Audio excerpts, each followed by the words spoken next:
Hello, everyone, and welcome to another edition of Hornets Daily presented by Fan Arc, your one stop shop for all things Charlotte Hornets. I'm Vance Ballard, but as always, friends like you call me VB. Thanks again for watching, and don't forget to leave a like, hit that subscribe button, drop a comment down in the comment section. As we progress a little further on into these videos, we will discuss more with you guys in the comment section, talk about what you guys want to talk about as well.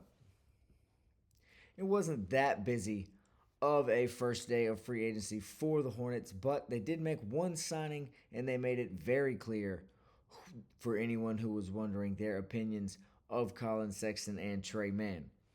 Now, the new signing is a big return, but will it be enough to solidify the center position in Charlotte? And some good news regarding some guaranteed money deadlines, Charlotte being able to stay a little more financially stable, a little more flexible for a little while longer as we progress further through the free agency period. Folks, we've got a full show in order for you today. No need to beat around the bush. Let's jump right into it. It didn't take very long after the Hornets acquired Colin Sexton for them to make a statement regarding Trey Mann's future with the team. The team elected on Monday not to extend last year's six-man, which will make him an unrestricted free agent. Mann will be testing the waters of free agency for the first time. Be interesting to see how he navigates that field, who calls, who reaches out, and where he ends up signing, as it is likely he is going to walk out the door here in Charlotte. Now, we talked in the last video about what the addition of Colin Sexton could potentially mean. We hit on maybe the Hornets do cease talks with Trey Mann. They elect not to extend him, which is now the case. We see they have elected to do just that. So whatever you thought maybe the chances were of the Hornets keeping both of them, if you had any excitement about having Trey Mann and Colin Sexton on the same team, maybe Charles Lee running them both at the same time, seeing how he was going to plug and play those guys in where they needed to be, those chances have gone down drastically. It does not appear we're going to see that at all anymore. Now, as we know, Mann's coming off a back injury that kept him out significant time last season, and even if the Hornets had extended him, the $6 million offer would have $6.9 million offer would have just made him a restricted free agent. So free agency was coming either way for Mann. It'll just now be unrestricted, allowing him again to hit the free agency market and sign with any team that he wants to or that wants him to. But it does seem very clear that Charlotte has made their choice between Colin Sexton and Trey Mann.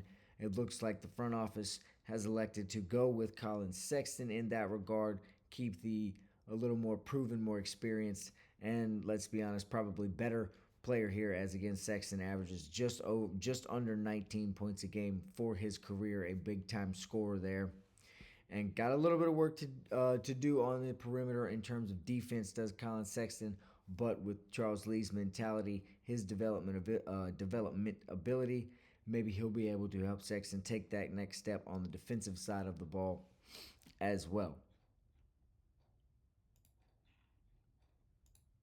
Now, we mentioned a big return coming into Charlotte. So while the Hornets did not choose to extend Trey Mann, they weren't 100% inactive today during free agency. Jeff Peterson and the Hornets have agreed to sign Mason Plumlee on a one-year, $3.6 million deal. The signing marks the veteran's return to Charlotte after being sent away in a 2023 trade to the Clippers. And I think this is a very interesting move by the Hornets because Plumlee does bring some much needed depth, and he adds that to the front court. But it's not just depth; he also brings experience as well. The 6'10", 35-year-old will be a grandpa in the Hornets locker room compared to the rest of the young core around him and his fellow running mates. Now, while Plumlee's numbers didn't blow anyone's socks off while he was out in Phoenix, he does potentially bring a strong voice of leadership, being an experienced NBA player towards what is otherwise a very, very young locker room. I mentioned almost like a daycare facility in there to a 35-year-old Mason Plumlee. It'll be nice to have maybe his leadership ability, some wisdom, if you will, from the old man to pass around. Now, if Plumlee can somehow return to the form he was in prior to being traded out to LA, that would just be a bonus for the Hornets in this situation. He was averaging 12.2 points a game, just under 10 rebounds a game, almost 4 assists a game, and shooting 66.9% from the field, all of which were career highs at the time. Like I said, he was sent out to the Clippers. If all of those things do happen, that falls into place. He could potentially work his way into seeing some big, heavy minutes here in the front court for the Hornets while Kalkbrenner tries to adjust. The rookie tries to adjust and get his feet underneath him in the NBA game. Now, this was another move by Peterson that no one would describe as splashy, or I've said it a couple times, sexy by any means. Plumlee is not a big name on the free agency market. But if he can come into Charlotte, be a locker room leader, as he has experience in that exact locker room, as well as take some of the pressure off Diabate and Kalkbrenner on the inside, then maybe, just maybe, this move was once again Jeff Peterson showing us his stroke of genius, knowing things that maybe we all do not know.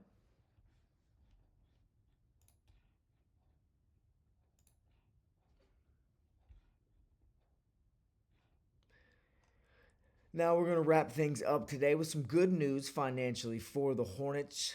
Josh Okogie, one of Charlotte's other veterans on this roster at a whopping 26 years old, has decided, along with the team, to push back his guaranteed contract renewal date from July the 1st. This Tuesday, we have moved it back to July the 15th, so given an extra almost 2 weeks by the team and Okogie to push that guaranteed money deadline back. Now, that deal was going to be for $7.75 million. That's what was going to be due to Okogie today.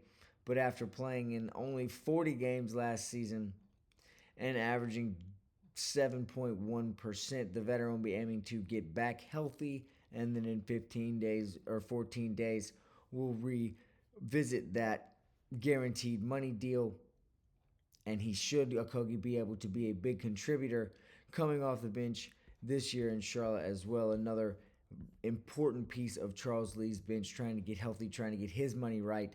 This deal, again, as weird as it sounds, it's not just favorable for the Hornets in terms of having some money on their end in free agency.